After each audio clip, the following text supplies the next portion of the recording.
स्वागत है आप सभी का मेरे YouTube channel NCERT Sanskrit classes पर। आज मैं आपको कक्षा 12th अनिवार्य संस्कृत प्रबोधिनी के तृतीय पाठ लक्ष्य एक दृष्टि चैप्टर का हिंदी अनुवाद कराऊंगी।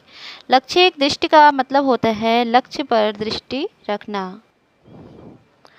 अथ कदाचित मंडूक कुलेन काचित स्पर्धा आयोजिता।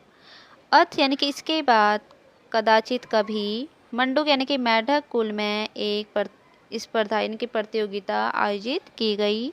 यह समुच्चस्य स्तंभस्य शिखरम सर्वादो प्राप्युनात् सह विजयी भवेत्।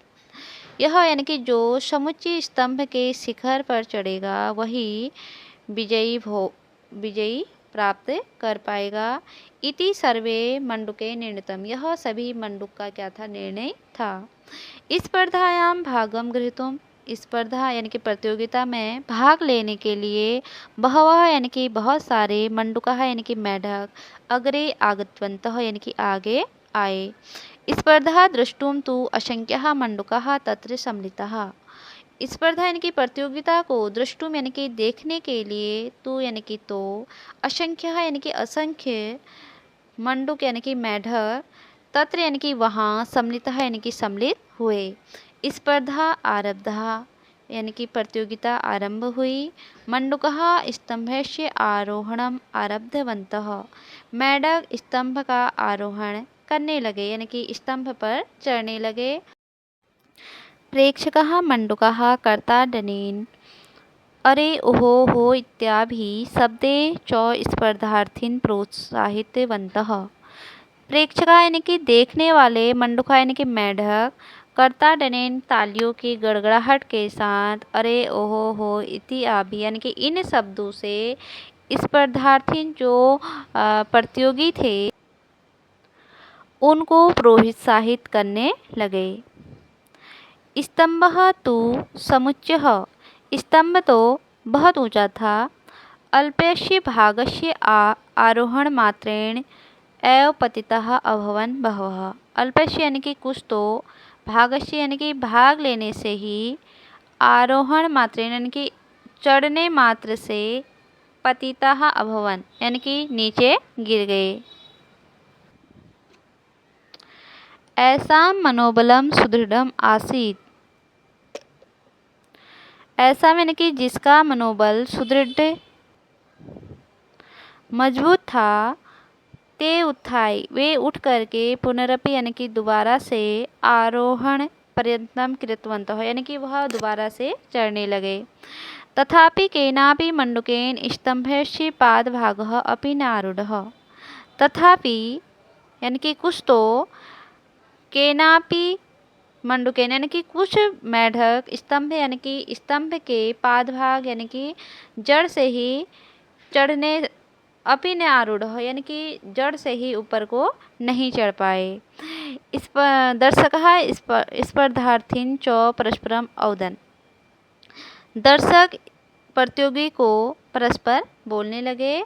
मंडूक कुलीयेन केनचित् अपि स्तंभस्य आरोहणं कर्तुं न शक्यम् इति। मंडूक कुलेन यानी कि मेढक कुल के द्वारा तो, केनचित् अपि यानी कि कभी भी, स्तंभ यानी कि इस स्तंभ का आरोहण, कर्तुम न शक्यम यानी कि कभी भी मेढक कुल के द्वारा इस स्तंभ का आरोहण किया जा सकता है। एव स्थिते अपि केचन पुनरपि पर्यंतम कृतवन्तः। एव स्थित वहाँ पर स्थित कुछ, पुनरपि यानी कि दोबारा से प्रयत्न करने लगे। किंतु अन्येषां मंडूकानां निरास्तापूर्णं वचनं श्रुत्वा ते भीताः सन्तः अधः पतितवन्तः। किंतु अन्येषां मंडूकानां यानी कि अन्य मेढक निराशापूर्ण वचनों को सुनकर, भीताः सन्तः यानी कि डर से, अधः पतितवन्तः यानी कि नीचे गिर गए। किंतु एकः लघुकायः मंडूकः मंदं मंदं स्तंभस्य आरोहणम् आरब्धवान्। किंतु एक लघुकाय यानी कि छोटा मेढक मंदम मंदम यानी कि धीरे धीरे स्तंभ यानी कि स्तंभ का आरोहण करने लगा। ऐसः लघुकायः कथम स्तंभस्य आरोहणं कुर्यात्। यह लघुकाय छोटा मेढक कैसे स्तंभ का आरोहण करे। इति सर्वे उपहसितवन्तः। ऐसा बोलकर सभी उसका उपहास कर रहे थे। अल्पे एव काले सः लघुकायः स्तंभस्य भागम प्राप्नोत। अल्पे यानी कि कुछ, काले यानी कि समय में, सह यानी कि वह, लघुकाय यानी कि छोटा मेढक स्तंभ के मध्य भाग में चढ़ गया। अये पतिष्यन्ति भवान, ए तुम गिर जाओगे। भो किमर्थम एतत् साहसं भवतः। भो यानी कि क्यों, किमर्थम यानी कि क्यों, एतत् यानी कि ऐसा साहस करते हो, आप क्यों ऐसा साहस कर रहे हो। अयि भो भवतः प्रयासः व्यर्थः, आपका यह प्रयास व्यर्थ चला जाएगा। इदादीनि वचनानि मंडूकानां मुखात् निर्गतानि, यानी कि यह ऐसे वचन मेढकों के मुख से निकल रहे थे। तथापि सः लघुकायः मंडूकः निरंतरम अग्रे अगच्छत्।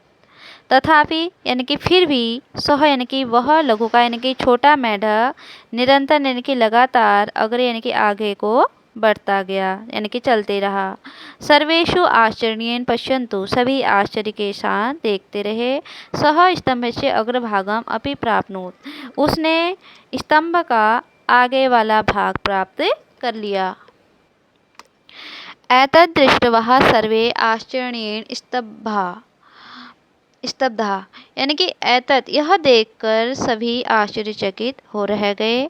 कथम ऐसः लघुकायः स्तंभम आरूढ़म शक्तवान।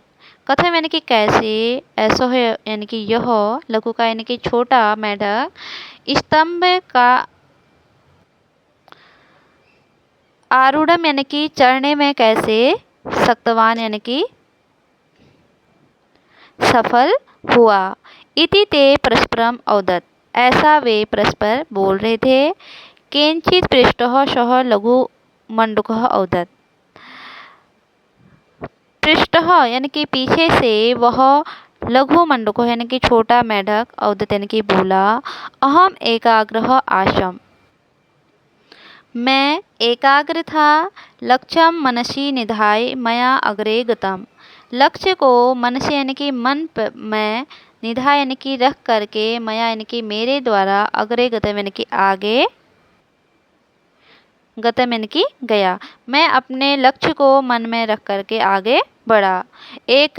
एकाग्रता कारणात् यानी कि एकाग्र के कारण, मया यानी कि मेरे द्वारा, कश्यापि यानी कि किसी के भी, नैराश्यपूर्णम वचनम न श्रुतम, नैराश्यपूर्ण वचन को नहीं सुना गया। अन्ये तु तादृशानां वचनानि श्रुत्वा पराजयः प्राप्तवन्तः। अन्य तो तादृशानां यानी कि इनके वचनों को सुन करके पराजय को प्राप्त हुए। लक्ष्ये दृष्टि निरंतरः प्रयत्नः च मम साफल्यम कारणम इति, लक्ष्य की दृष्टि को निरंतर रखते हुए मैं सफलता का कारण बना। लक्ष्य पथे अस्माभिः एकाग्रता अवलंबनीय, यानी कि लक्ष्य के पथ पर एकाग्र ही, यानी कि एकाग्रता ही अवलंबनीय यानी कि अवलंबन का कारण होती है। यानी कि लक्ष्य प्राप्ति के लिए हमें एकाग्र की आवश्यकता होती है।